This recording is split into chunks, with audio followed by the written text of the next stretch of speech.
بسم الله الرحمن الرحيم لا حول ولا قوة إلا بالله العلي العظيم الحمد لله رب العالمين وصلى الله على سيدنا ونبينا أبي القاسم المصطفى محمد اللهم صل على محمد محمد وآله الطيبين الطاهرين لا سيما بقية الله في الأراضين اللهم أخرجني من ظلمات الوهم وأكرمني بنور الفهم اللهم افتح علينا أبواب رحمتك وانشر علينا خزائن علومك برحمتك يا أرحم الراحمين.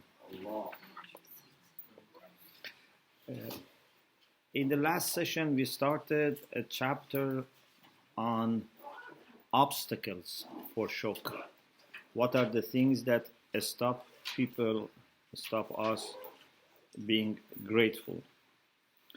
And we mentioned that sometimes there is jahl, sometimes there is ghafla, sometimes we don't know the blessings that we have received, sometimes we are heedless. And we said one of the common problems is that we think if something is given to everyone, then it is not a ni'mah. We take it for granted. If something is given only to me, then we think that this is what I have to be grateful. We said, first of all, everything has to be thankful. But if you want to also thank for those things which are only for you, there are many things that you have and other people don't share with you. We talked about, for example, some types of knowledge that you only know, and about your aql and things like that. Now, there are few quotations, either from hadith or from some sayings of spiritual people, to remind us of the wealth that we have received from Allah subhanahu wa ta'ala. We are all very rich and wealthy. If you know where your wealth lies. Suppose if someone has been given lots of diamond, but he thinks that wealth is only gold, he thinks he's poor. Yeah. If someone has been given lots of, silver, but he thinks that only gold or diamond matter, so he thinks he's poor. We have been given so much that we should not feel poor, especially knowledge and iman and akhlaq. These are things for which we have to be very grateful. So first, there is a hadith that At-Tirmidhi in his Sunan has quoted from Prophet Muhammad sallallahu alaihi wasallam. And this is a beautiful advice about the need for looking at those who are above you when it comes to knowledge and religion, and those who are lower than you when it comes to worldly possessions. So don't look at rich people because you feel that you don't have enough. And when it comes to religion, don't look at people who don't do anything or who are doing little, so that you think you are doing a lot. Yes? من نظر في الدنيا إلى من هو دونه ونظر في الدين إلى من هو فوقه كتبه الله صابرا شاكرا. Whoever looks in dunya, means in worldly affairs, to those who are lower than him.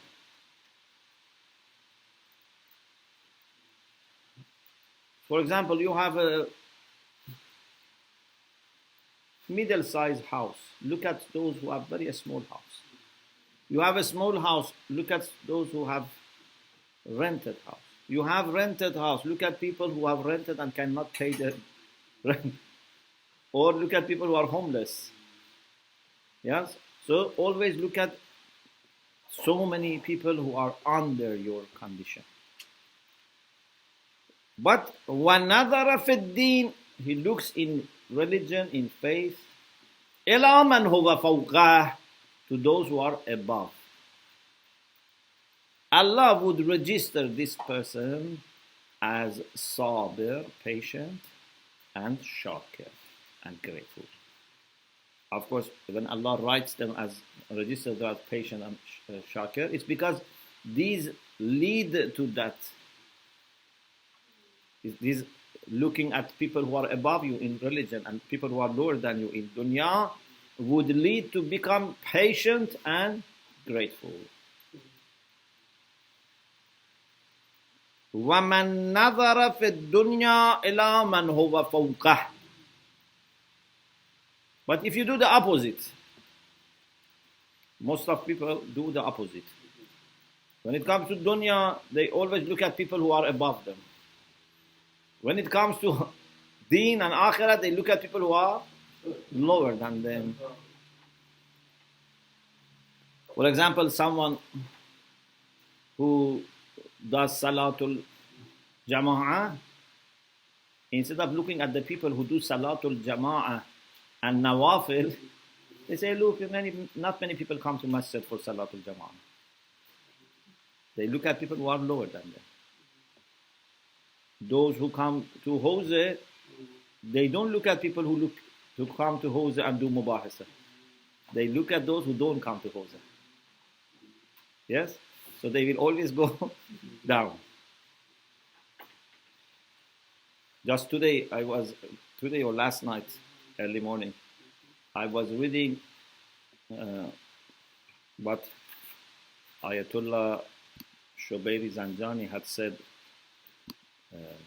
Actually, I can tell you the exact name. That one of ulama, yes, Sheikh Ali Muhammad Najafabadi. It was very interesting for me, so I like to share with you. He became ill, Sheikh Ali Muhammad Najafabadi, who was teacher of Sayyid Jamaluddin Gulpaigani, not Ayatollah Gulpaigani marhum. Ayatollah Sayyid Jamaluddin Gulpaigani, who has commentary on some of the fiqh books. He's famous in Hawza. So he became ill,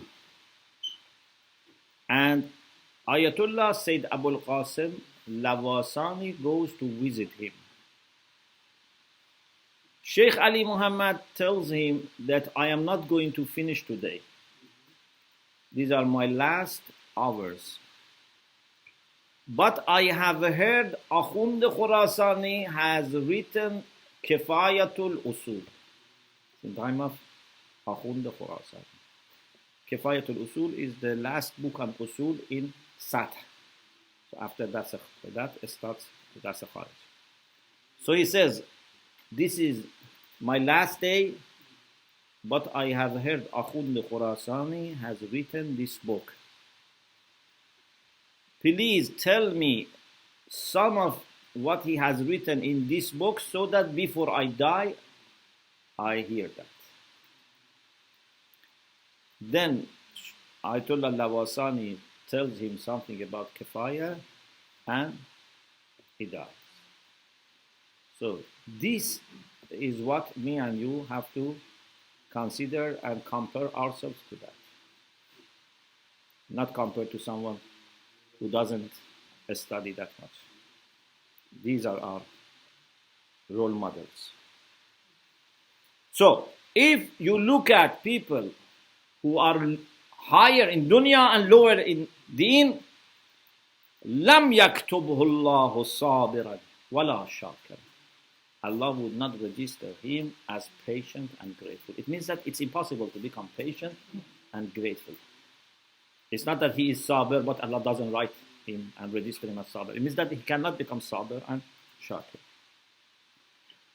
So we have to look hard at what we have been given, and by looking at those who are in a lower situation, or in better situation in spirituality, you can understand what you need to work for and what you lack. One of the things that we have to be very grateful for is knowledge, especially Quran. Also health and security. For example, about Quran, there is hadith from Rasulullah sallallahu alaihi wasallam. Man lam yastaghm bil Quran fala aghnahu Allah. Whoever does not feel he is rich while he has Quran. So with Quran you don't feel you have enough. Allah will never make him rich, or may Allah would not make him rich. It can be an insha, it can be ikhbar. So if you have been given knowledge of the Quran, guidance of the Quran, light of the Quran, shifa of the Quran, rahmah of the Quran, and you think you are poor. So you think someone who has few thousand pounds is rich or is more than you in money, and you are poor. So you will never become rich.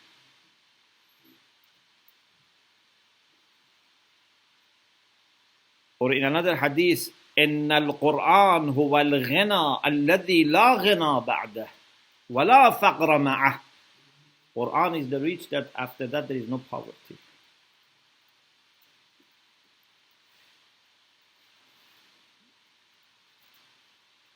Then he quotes from some of ulama in the past. This is not hadith. This is saying of, he says, بعض السلف, some of the previous ulama, that they quoted something like a hadith qudsi, but we are not sure where is the reference, but in the old books or old saying they have said this, that if you are given three things, ni'mah is completed for you. One is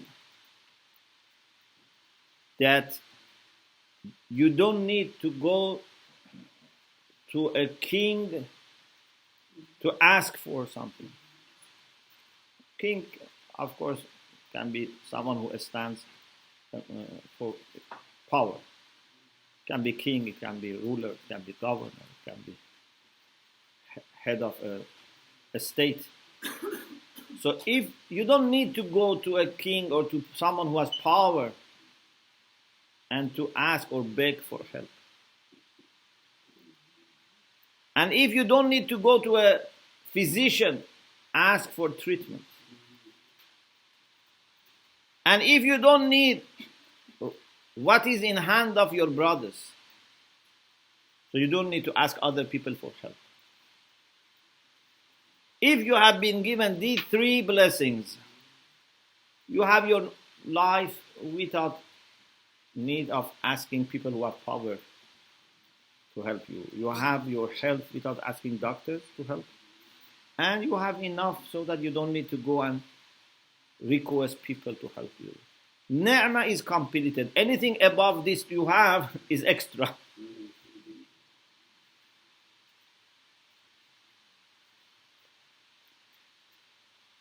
A poet has said, إذا ما الغوت يأتيك كذا الصحة والأمن. إذا ما الغوت يأتيك كذا الصحة والأمن. If your ghut, your sustenance is coming, also you have siha and you have health and security. So sustenance, health and security. If you have these three, وَأَصْبَحْتَ أَخَا حُزْنٍ فَلَا فَارَقَكَ الْحُزْنِ. And still you are sad. أَخَا حُزْن, أخ means brother.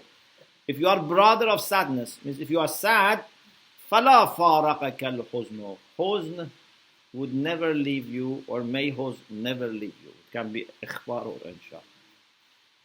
Why you are sad? If you have these health, security, and sustenance. Of course, this is about dunya. If you are health for not having enough amal saleh, that huzn is good. But for dunya, you should not be sad.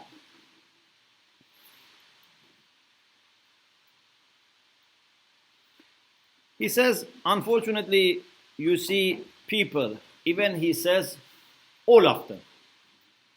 Ghazali says, مهما تأملت الناس كلهم وجدتهم يشكون ويتألمون من أمور وراء هذه الثلاث. But he says, if you look at people, you find a complaint. Why they don't have above these things? Why they don't have more? They complain, unfortunately. ولا يشكرون نعمة الله. But they don't thank for these three. في هذا الثلاث. Or they don't thank for iman.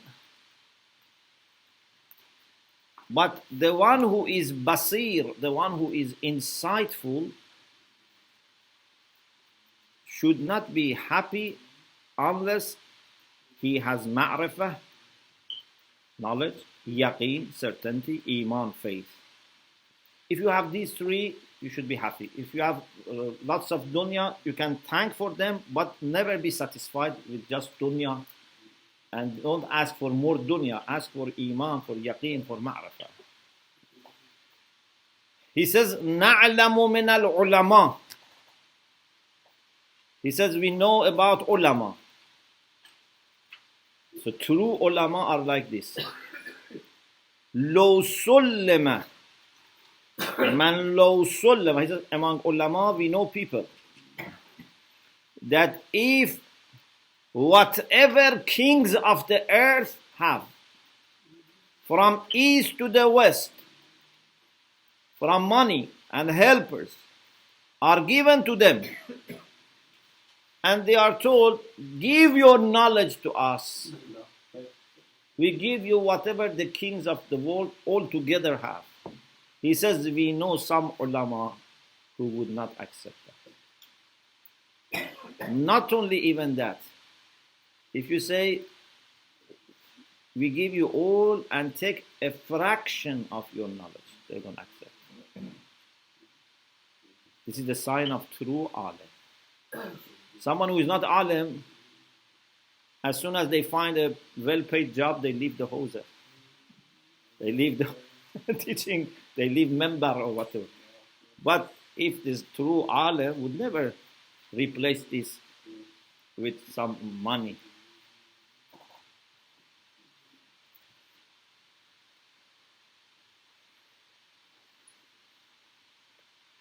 Because why they don't replace? Because they have hope. لرجائه أن نعمة العلم تفضي به إلى قرب الله سبحانه وتعالى في الآخرة. Because he has hope that with knowledge he can reach nearness to Allah subhanahu wa ta'ala in the hereafter. He says, even let's go further.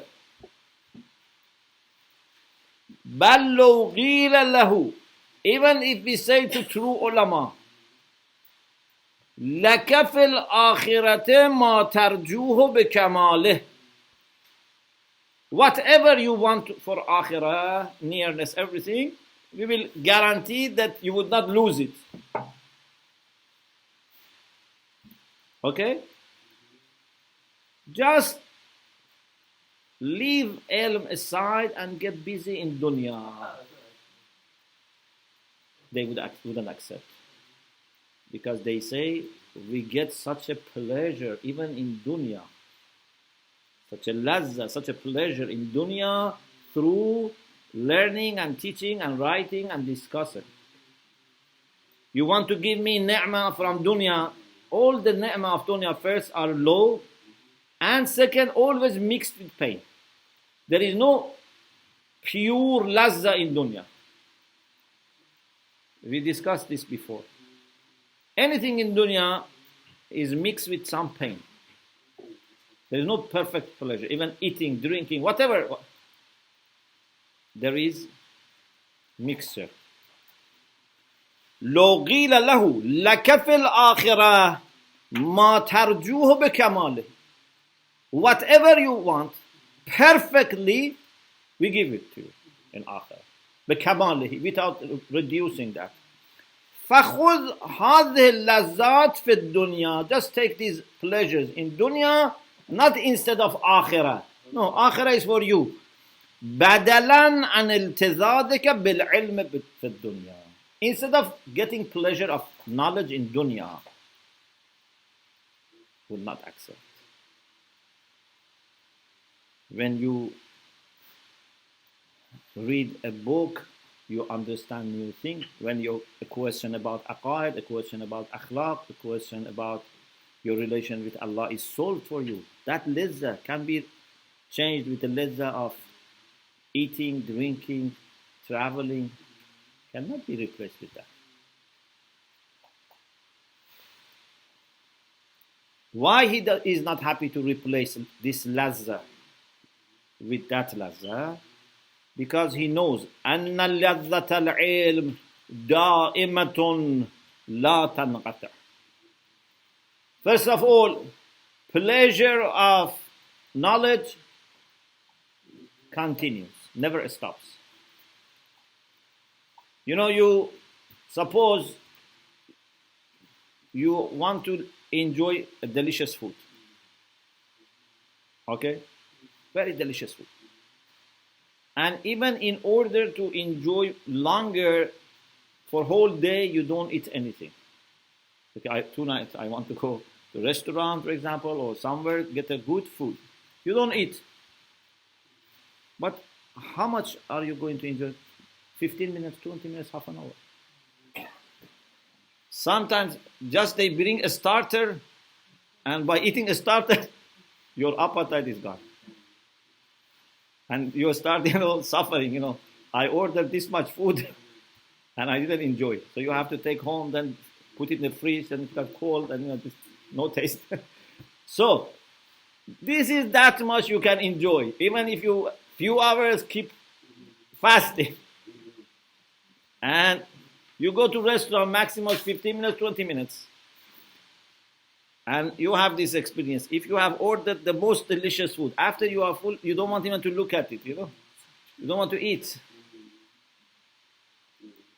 So, but if you have learned a good point 5 years ago, still you enjoy. It's still fresh.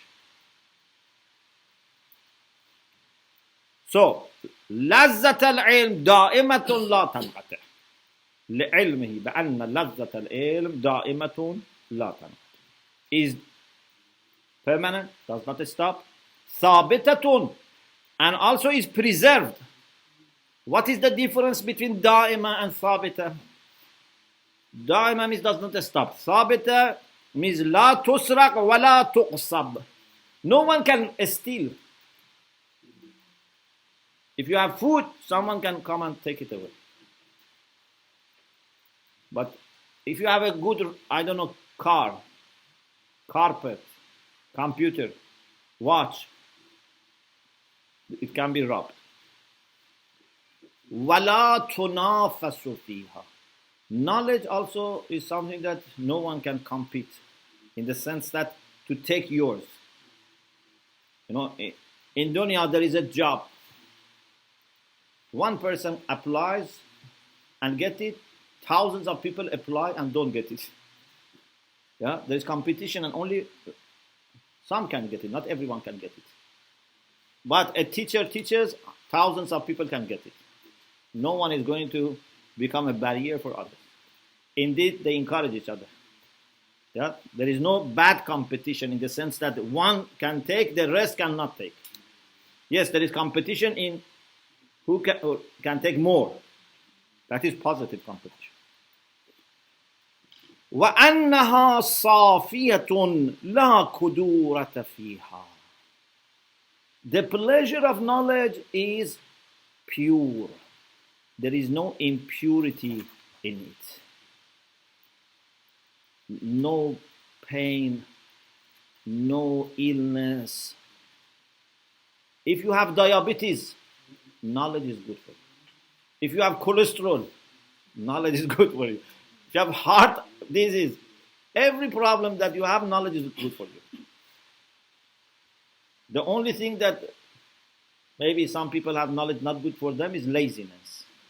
If they are lazy, they don't like knowledge. Otherwise, but laziness is an illness. Can solve your problem. لذات الدنيا كلها ناقصة مكدرة مشوشة. They are incomplete. They are mukaddar, means mixed with impurities. They are not full of brightness and light. Mushawwasha, they cause disturbance. They are mixed. لا يفي مرجوها بمخوفها. What you hope to achieve would not be enough to save you from what you are afraid of. ولا لذتها بألمها ولا فرحها بغمها. Their pain and pleasure are there, and pleasure cannot overweigh the pain. The happiness cannot overweigh the sadness. And he says, up to today, the world has been like this. And in future also is going to be the same. From time of Ghazali till our time, hundreds of years have passed. We can say to Ghazali, yes, nothing has changed. And there is no reason why in future would be different. Then he says something very powerful.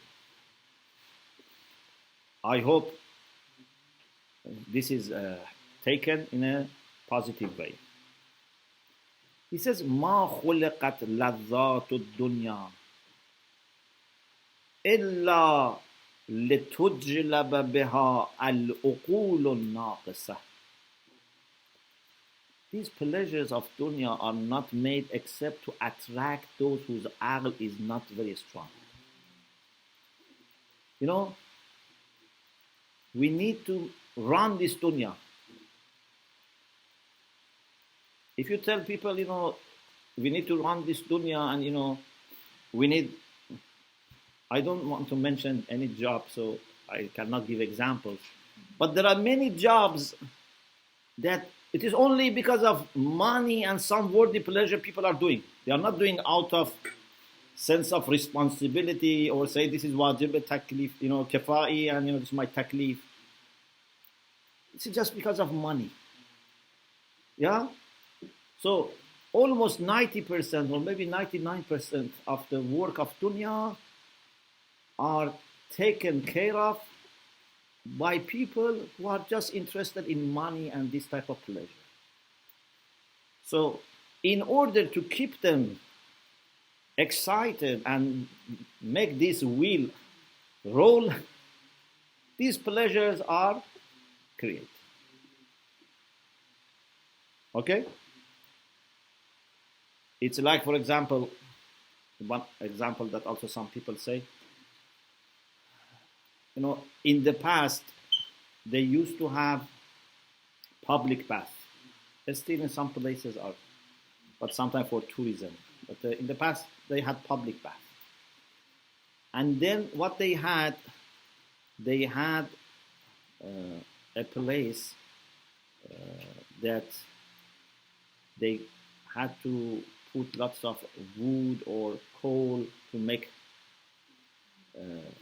fire and heat the wood. Okay?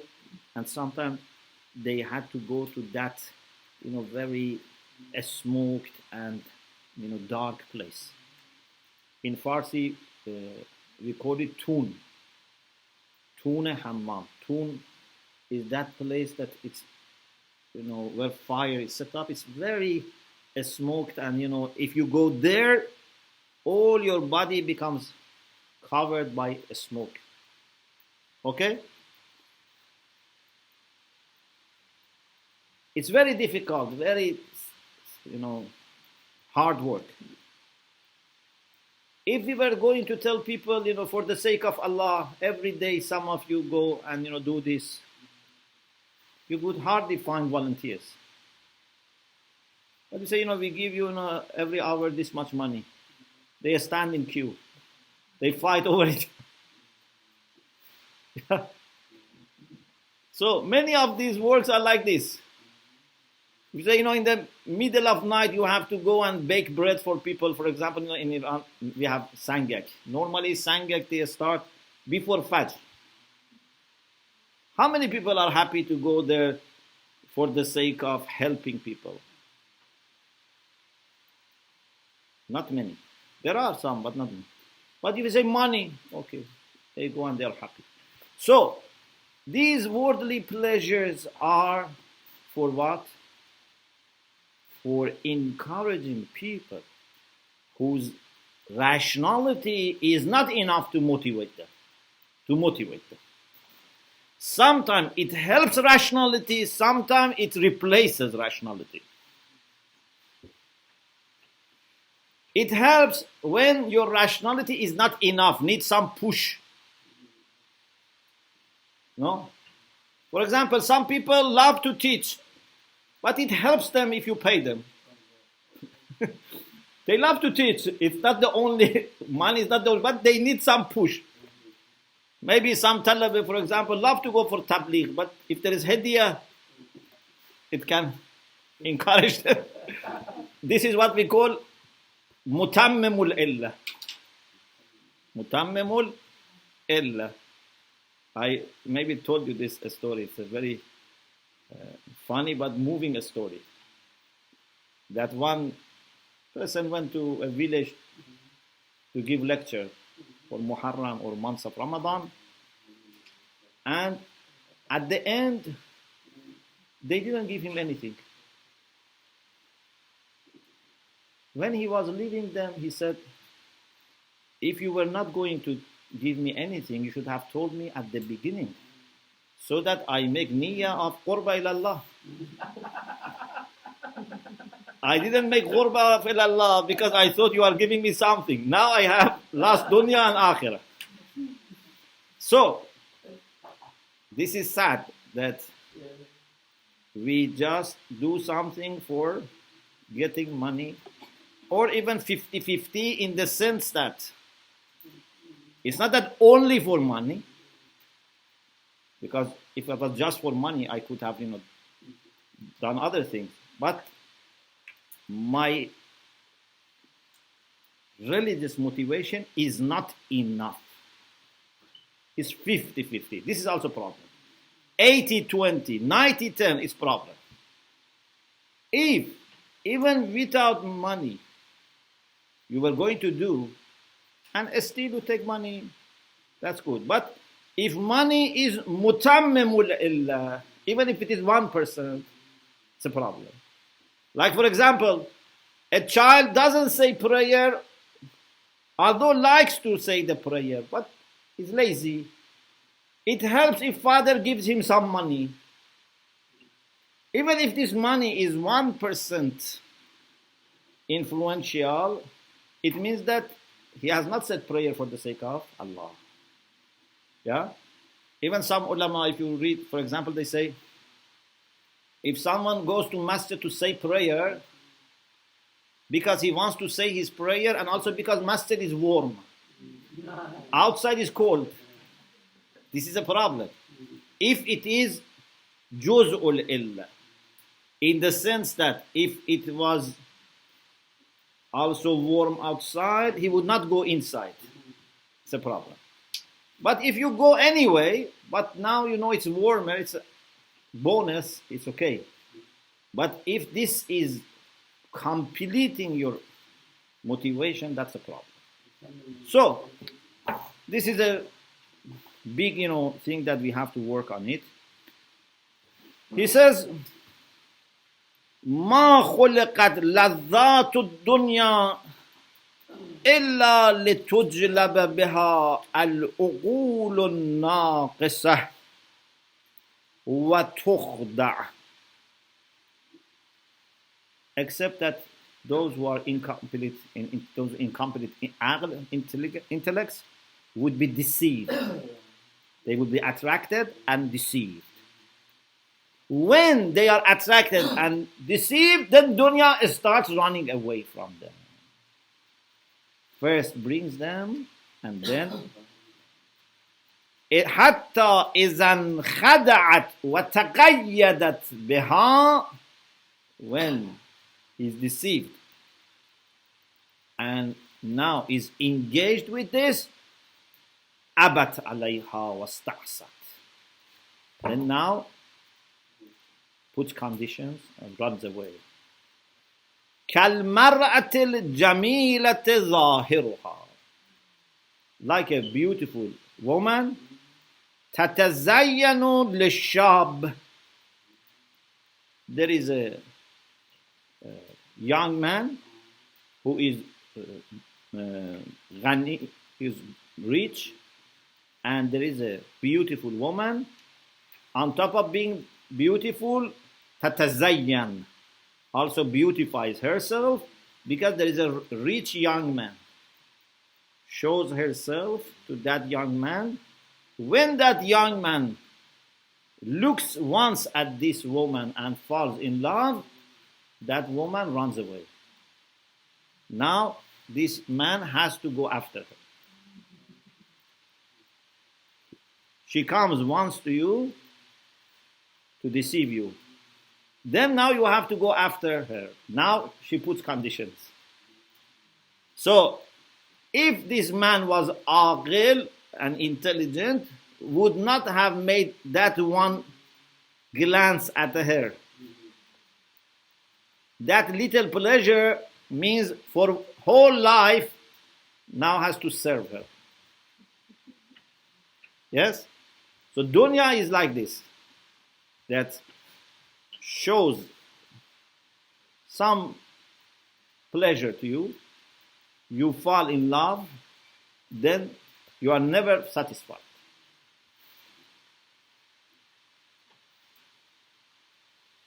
حتى إذا تقيد بها قلبه, when the heart of this young man is now tied to that woman, استعصت عليه واحتجبت عنه, then rebels, goes away and covers herself from him.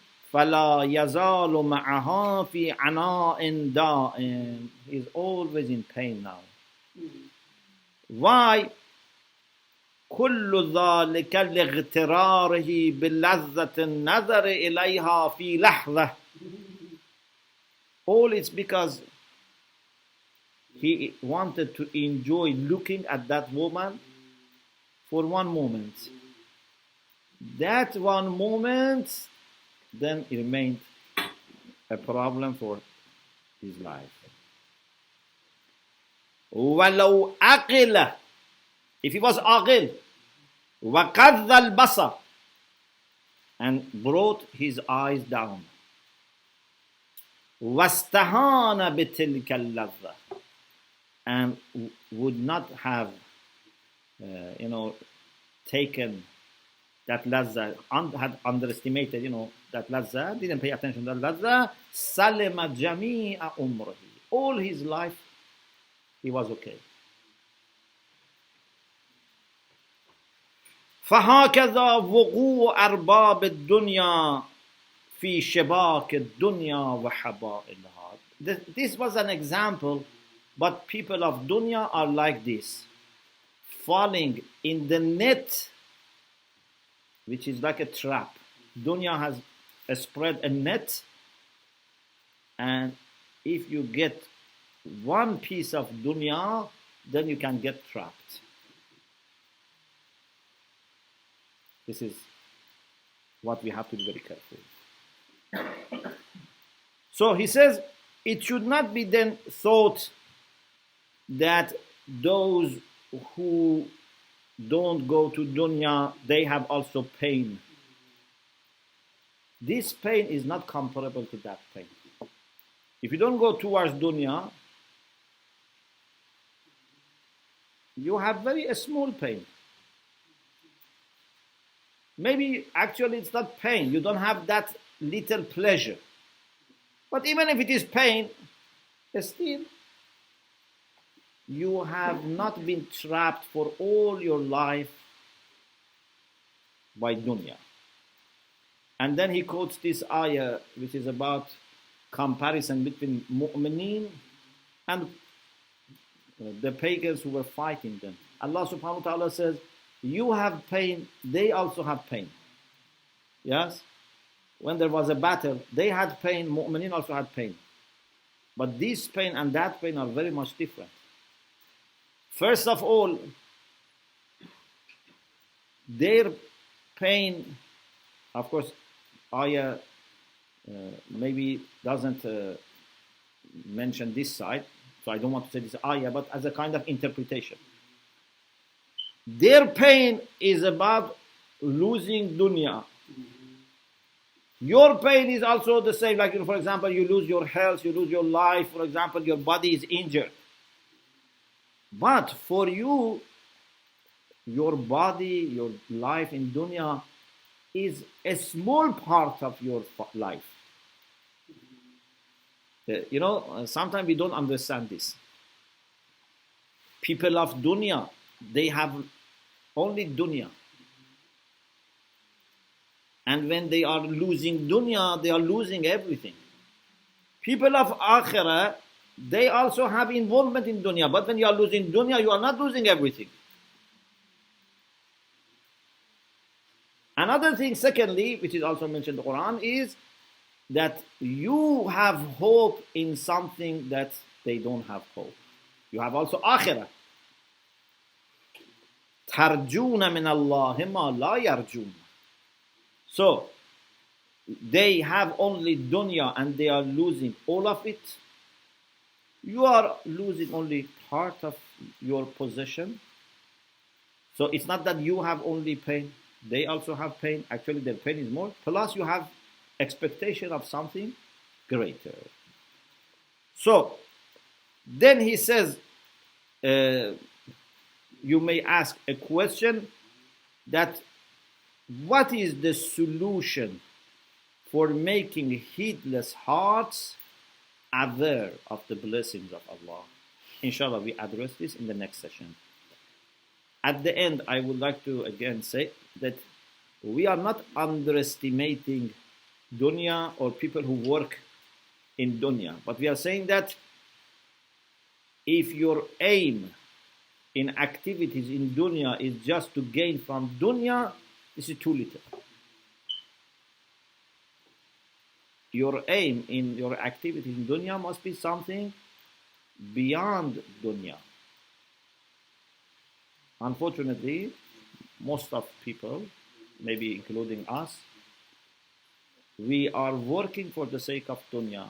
And we say, we get something, for example, to spend on ourselves, then inshallah we get some time for akhirah. This is loss. Anything that you do, even in dunya, should be for akhirah. I can say, I want to work and get money, and then inshallah I can pray, I can fast, I can go for hajj. Okay. This is good, but still there is a loss here. The best is that even your niyyah for work is for akhirah. Not that you say, I want to spend part of my income for my religion. The whole reason for work should be for akhirah. So always dictate to yourself. Maybe inshallah, little by little, this becomes a reality if it is not at the beginning. That I do this work because I know this is useful, and even if I had no need for money, I would have done it. Teach yourself this. You are a teacher, you are a scholar, you are a businessman, you are a shopkeeper, you are whatever you are. Try to make your niyyah that I am doing this because it is good, it is useful, Allah is pleasing with this, and even if I had no need, I would have done it. Inshallah, this can change the mentality. إن شاء الله. وآخر دعوانا الحمد لله رب العالمين.